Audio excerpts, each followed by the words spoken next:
बेयावनो बाथौ बिबुंसारनि जानानै आं रबिन्द्र खाख्लारि केमेरामेन सुक्लेस्वर बसुमतारी बे समाव दंफैयो जोङो सनितपुर जिल्ला दुलाराय बाथौ गौथुमनि सिङाव थानाय फालुफुं बियाबनि 1 नं बान्दोगुरि गामिनि सिबिसालियाव दा जों बाथौ बिबुंसारनि जानानै नोंथांमोनखौ बरायग्रोना लानाय जाबाय। खुलुमबाय सारमोननिसिम बयनिसिमबो आंनि गोसो गोरबोनिफ्राय।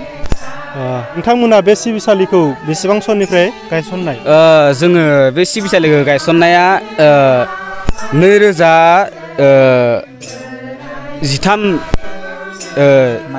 मायथाइनि एप्रिल दाननि 13 तारिखआव गायसननाय जादों। दायो जोङो फालुफुं बियाबनि गाहाय नेहाथारि बिथां सारनिफ्राय जों फंनैसो बाथ्रा मिथिना लानो बे समाव बाथौ बिबुंसार जानानै नोंथांखौ बरायग्रोना लानाय जाबाय। खुलुमबाय मानगोनां बाथौ बिबुंसारनि नायगिरि सार नोंथांमोननिसिम आंनि अननाय आरो सिबिनायखौ बावहरग्रोनाय जाबाय। नोंथांमोना बे 1 नं बान्दोगुरि गामियाव मा हाबाफारि लानानै फैदों?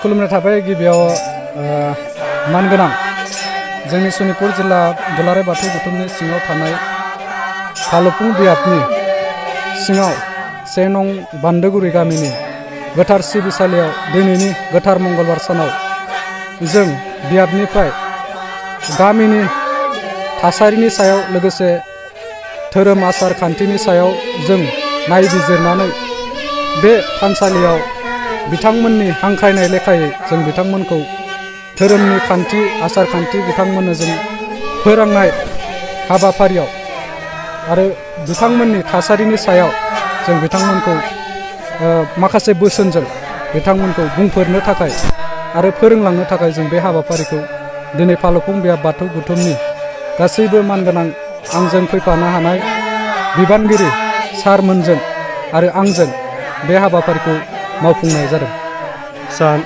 सार नोंथांमोना बे हाबाफारिखौ गासिबो गामि गामि गिदिंनाय हाबाफारि लानाय जादों नामा?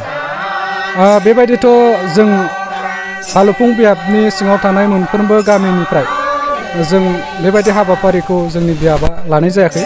दा बिथांमोना 1 नं बान्दोगुरि गामिया धोरोमनि माखासे नेमखान्थि आसार खान्थिफोरखौ मिथिस्लाबैलाय बिथांमोना जोंखौ हांख्रायनानै बिसिम लाबोनाय जादों। गोजोननाय थाबाय सारनिसिम।